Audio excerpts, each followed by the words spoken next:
Halo guys, jadi kasusnya Ami makin hari makin liar ya. Hari ini aku cuman pengen merangkum aja dari apa yang udah aku denger dan kita semuanya denger ya di luaran podcast-podcast dan lain-lain segala macam. Yang pertama, kalau aku mau merangkum dari si Ami, kalian denger nggak dari pengakuan si anaknya bahwa mamanya itu mulai berubah sekitar 1 sampai setengah tahun yang lalu. Artinya, mamanya ini selama ini adalah ibu yang baik. She's a good mother. Tetapi dia berubah setelah bapaknya pindah ke Indonesia dan itu sudah ditekankan sama anaknya. Ya, itu yang pertama. Jadi di sini sebenarnya kita udah tahu Ami itu berubah karena dia mendapatin suaminya selingkuh gitu ya. Something wrong sama suaminya. Gimana caranya? Misalnya aku ini seorang ibu yang baik-baik saja, yang bahagia ya. Tiba-tiba aku dapetin suamiku selingkuh, of course aku akan stres, aku akan marah, depresi, dan end up minum setiap hari ya.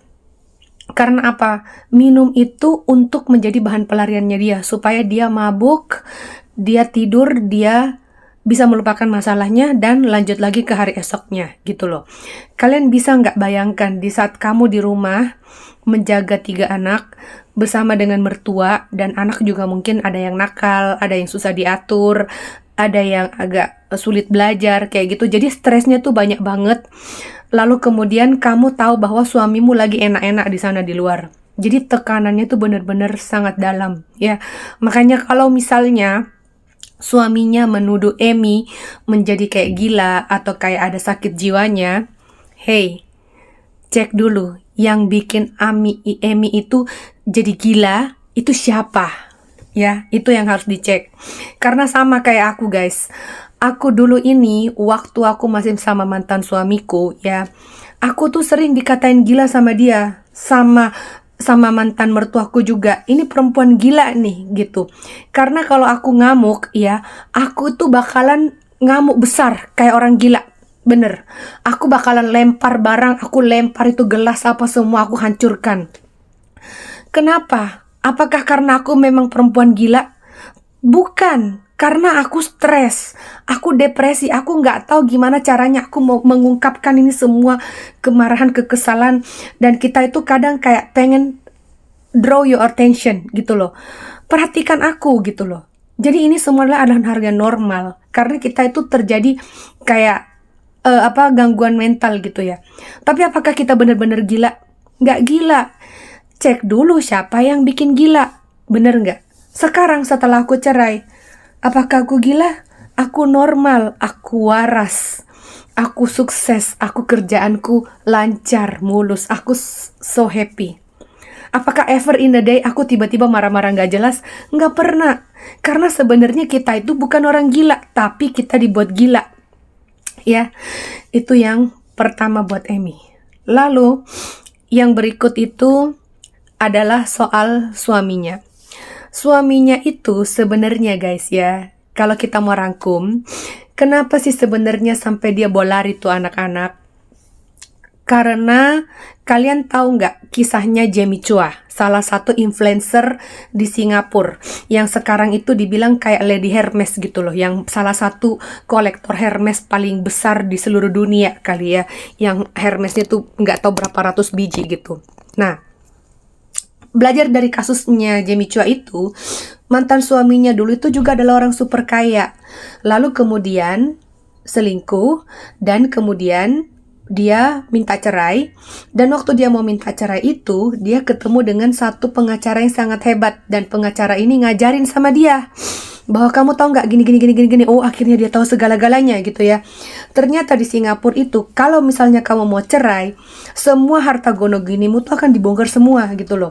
Dan itu harus dibagi dengan istri. Aku nggak tahu berapa persen, tapi yang jelas itu harus dibagi. Dan kalau kalian tahu dari si Eden Wong dan Amy ini, mereka ini kan kayak sweetheart dari ini ya, pacaran dari waktu kayak zaman kuliah gitu ya. Jadi dari zaman si suaminya ini belum jadi siapa-siapa. Jadi otomatis mungkin setelah dalam 15 tahunan ini kurang lebih dia itu udah beli banyak properti gitu ya. Jadi mungkin propertinya udah banyak dan itu semua adalah properti setelah menikah. Bisa jadi dia harus bagi 50% sama si M ini. Makanya itu yang bikin dia sekarang ketar-ketir.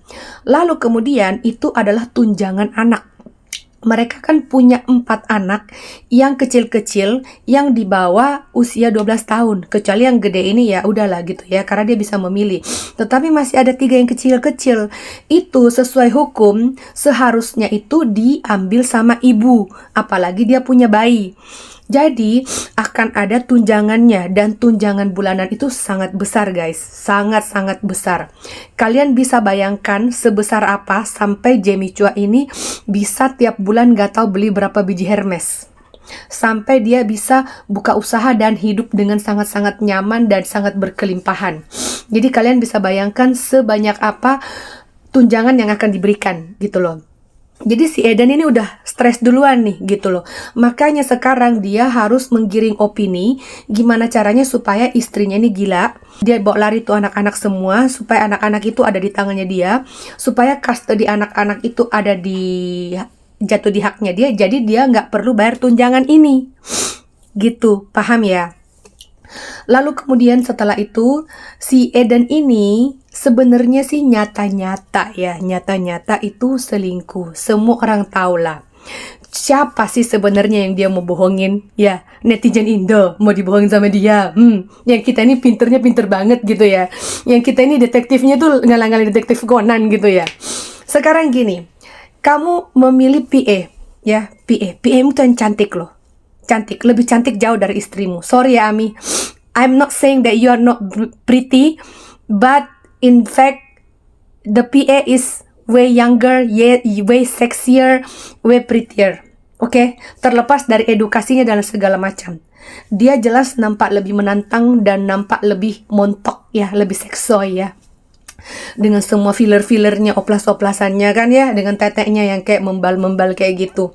Sekarang kalau misalnya PA-nya itu yang jelek-jelek aja, apakah Amy akan curiga atau Amy akan merasakan something is not right gitu? Nggak akan, ya.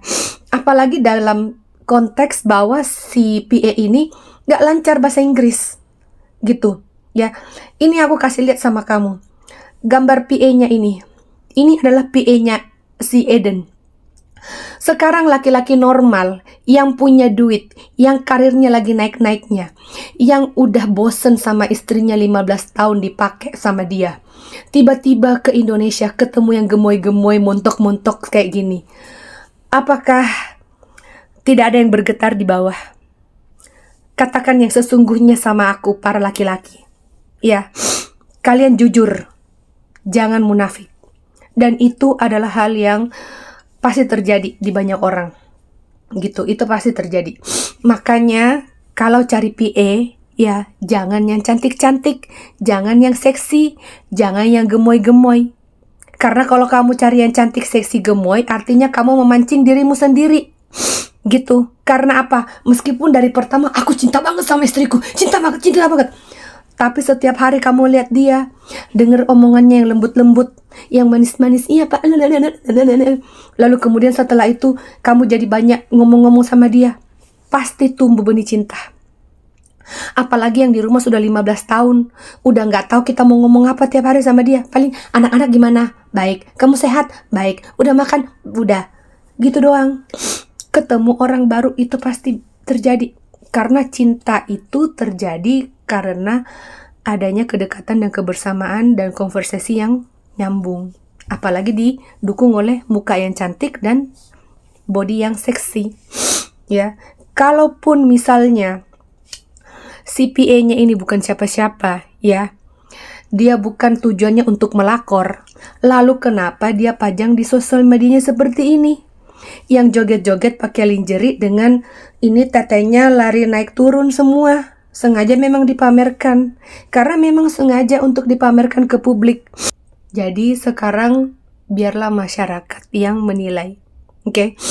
Lalu yang berikut itu adalah untuk si Tisha Erninya. Tisha Erninya itu ada dilihat sama salah satu kayak orang pinter di sini. Tisha Erni memang jenis untuk menguasai laki-laki. Susuk yang dipakai dia itu adalah buat pengeretan, pengasihan, biar orang melihat dia itu terlihat cantik, nyaman, dan saat menuruti apa maunya untuk menguasai laki-laki, memenuhi keinginannya, kepuasan dirinya. Yang dikejar adalah duniawi. Mau itu dia pakai susuk atau enggak, karma itu akan tetap ada. Orang pinternya ini bilang bahwa Tisha Erni itu pakai susuk. Good. Di sini aku mau bilang, guys, susuk itu bisa dicek beneran ada atau tidak ada dengan cara scan wajah. Sekarang, kalau Tisha Erni bilang, aku nggak pakai susuk, ya, aku nggak pakai susuk di wajahku. Aku tantang kamu scan wajahmu. Kamu scan wajahmu sekalian di Korea deh. Cari aku, sekalian di Korea, di rumah sakitku, ya. Kamu berani nggak? Kalau kamu nggak berani, berarti ada susuk di wajahmu. Dan memang itu adalah susuk pemikat. Seperti yang dikatakan sama si ibu orang pinter itu.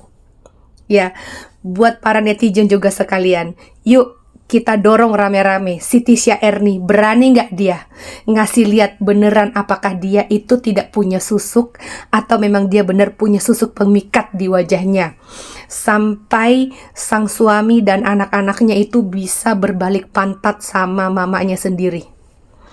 Ya, dan ini kalian bisa lihat di sini bahwa susuk itu, guys, bisa terlihat di scan. Ya, ini aku sudah dapat beberapa klien yang pakai susuk dan dokter tuh sendiri sampai kaget. Igo boya, dan kita bilang, dok, shh. Nanti setelah itu baru kita bilang ya dok itu adalah susuk gitu ya dok ya. Nah, oke. Sekarang yang dikatakan juga tentang black magic. Si Amy, kalau kita lihat dari muka, aku nggak mau lah bicara dari muka ya. Black magic itu bayar pakai duit, guys, ya. Pakai duit bayarnya, nggak gratis ya. Lalu kemudian kalau mau ke dukun ya, itu Amy harus bisa bahasa Indonesia. Sekarang dia mau ke dukun, dia nggak bisa bahasa Indonesia. Gimana caranya? Oke lah, ada PA-nya itu yang bantuin dia. Tapi dukun itu pakai duit, ya, duit. Dia sendiri sudah bilang uangnya, aksesnya semua itu udah ditahan sama si suaminya. Jadi dia udah nggak ada duit, gitu loh. Mau bayar pakai apa dia? Pakai BH, pakai cekol, ya kan nggak mungkin ya. Lalu kemudian setelah itu, susuk dan guna-guna ilmu hitam itu itu kan butuh hasil ya, butuh hasil, guys. Hasilnya apa? Orang yang nggak suka kamu jadi suka banget sama kamu. Tetapi coba kita lihat kenyataannya, kok malah kebalikannya? Anaknya harusnya kalau diguna-gunai sama dia, harusnya anaknya mama, aku nggak mau lepas dari mama. Harusnya kayak gitu. Tapi kok malahan seperti anaknya tuh nempel sama si asisten bapaknya, si Tisha Erni. Kok kelihatannya kayak kebalikannya, di plot twist gitu loh. Jadi kayak sebenarnya yang kita lihat justru kayak anaknya tuh yang kena pelet sama bapaknya, gitu ya. This is just my opinion, oke? Lalu kemudian itu adalah mengenai wajah anaknya yang diekspos ke media. Jujur, waktu aku lihat, ada 3 orang yang bersalah dalam hal ini. Ada 3 orang. Yang pertama bapak gilanya itu ya. Bapak gilanya itu bisa-bisanya dia mengekspos anaknya sendiri. Aku ini orang tua, guys, ya. Aku ini juga punya mantan suamiku itu ya. Anakku juga punya bapak. Kita itu, kalau kita mau berkelahi ya, kita tuh selalu sama sekali, udah deh, pokoknya anak ini jangan sampai rasa sakit, merasakan yang gak enak. Pokoknya jangan sampai dia ngerasain. Kita jaga banget. Aku tahu banget juga bapaknya. Pokoknya kalau ada apa-apa, misalnya masalah kayak gini yang sampai ke court, udah deh aku ngalah, udah. Pokoknya yang penting anak ini aman, anak ini sehat, anak ini selamat, anak ini jangan disentuh sama sekali. Itu adalah orang tua yang normal. Jangan sampai anaknya masuk ke sosial media, karena jejak digital itu seumur hidup. Seumur hidup jejak digital. Dan ini sudah viral satu negara. Bisa jadi nanti sampai ke Singapura dan bisa jadi nanti sampai ke Korea. Anak ini butuh sekolah, anak ini masih muda, masih kecil. Nanti kalian bisa rasakan nggak dampaknya di saat dia masuk sekolah? Apakah dia kena bully? Dia kena dikata-katain orang? Atau nggak usahlah dibully, tapi orang yang kayak merasa simpatik sama dia. Tapi rasa simpatik pun tidak enak, teman-teman. Tidak enak itu rasa simpatik. Kamu baik-baik ya. Kenapa kamu? Mamamu gimana? Hey, hello, excuse me. Dan ini mungkin akan terjadi setiap saat. Ya. Dan bapaknya sudah melakukan ini, mengekspos wajah anaknya. Sangat-sangat pengecut gitu. Lalu aku bilang ada 2 orang lagi yang bersalah dalam hal ini, yaitu si Dr. Richard dan juga Hotman Paris sebagai pelaku pengacaranya. Sebenarnya anak ini bisa diekspos mukanya, itu ada tanggung jawab dari Dr. Richard dan juga si Hotman Paris. Karena dari Instagramnya si Hotman Paris, dia pajang ngepost videonya si anak ini nangis teriak-teriak, dilihat orang kayak gitu, dipost sama dia. Dan pada saat itu dia nggak minta konsennya anak ini. Dan aku rasa si bapaknya juga nggak bisa marah karena bapaknya nggak enak kan, karena ini kan pengacaraku ya, nggak mungkin lah aku nggak mau sama pengacaraku kan. Nah, lalu berikut si Dr. Richard. Dia ini adalah dokter. Dia ini seorang profesional. Dia ini adalah seorang influencer, public figure.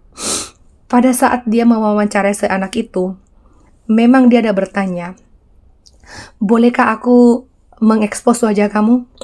Anak ini menjawab apa? Aku nggak tahu ya, kayak gitu. Kenapa seorang profesional, seorang public figure, seorang yang pintar harus bertanya kepada seorang anak?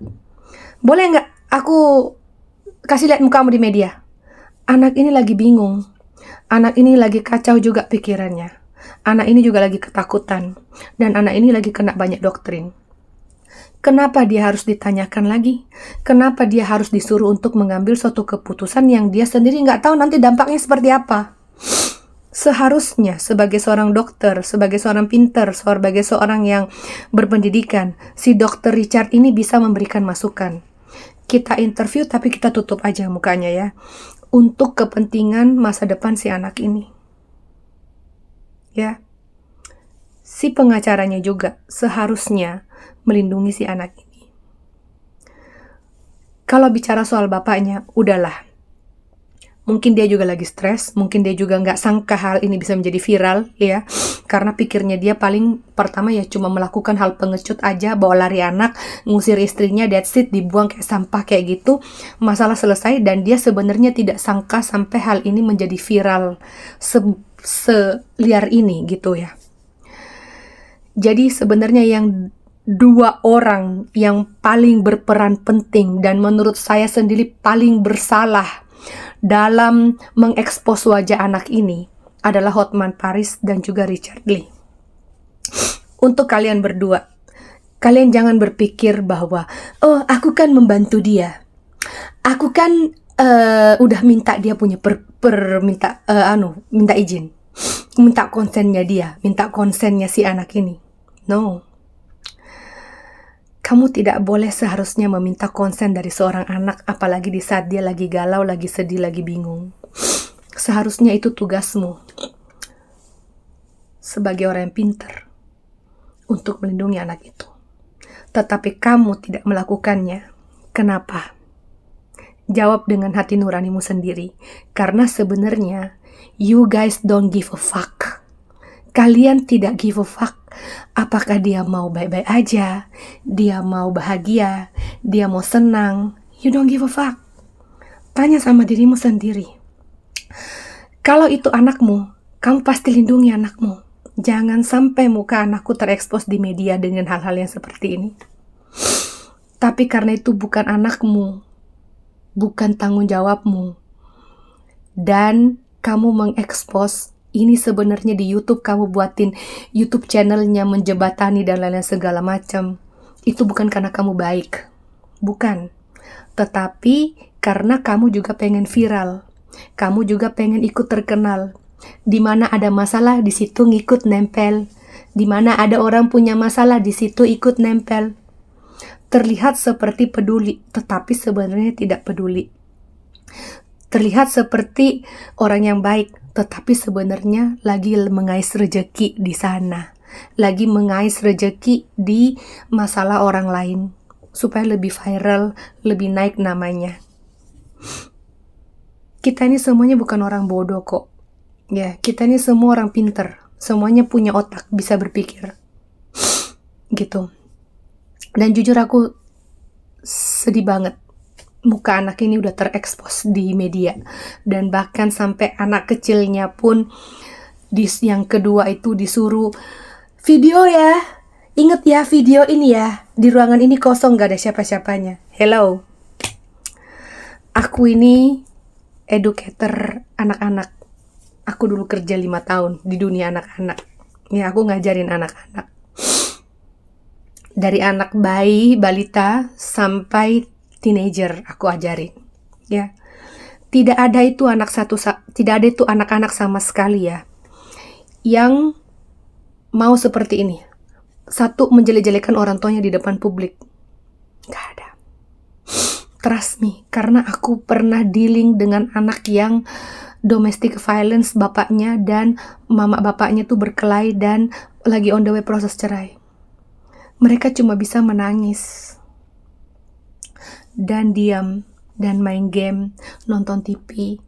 Mereka tidak mungkin bilang, Dad, gini Dad, rasanya aku muncul di depan ini aja Dad, di sosial media Dad, buat belain kamu. Aku muncul aja deh buat kasih kesaksian bahwa si mama itu benar-benar memang jelek. Gak ada guys, gak ada. Mereka ada masalah seperti ini, mereka tuh ketakutan, diem, dan mereka ya bingung apa yang terjadi sebenarnya. Kalau bukan karena orang besar yang sini dulu sayang, sini dulu nak, kamu bisa bantu bapak enggak, kasih tahu di depan publik, bla bla bla bla bla bla, kayak gitu. Ya, jadi anak-anak ini sedihnya semuanya dipakai, dijadikan bahan-bahan keuntungan untuk orang-orang yang mengais keuntungan di tempat ini, gitu. Orang-orang yang mau yang mau mencari popularitasnya mereka, gitu. Dear Eden Wong, I have one message for you, okay?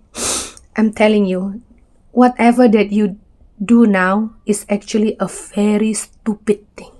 You do a super massive stupid thing in your life. You think your mistress may be more prettier, more sexier than your wife, yeah?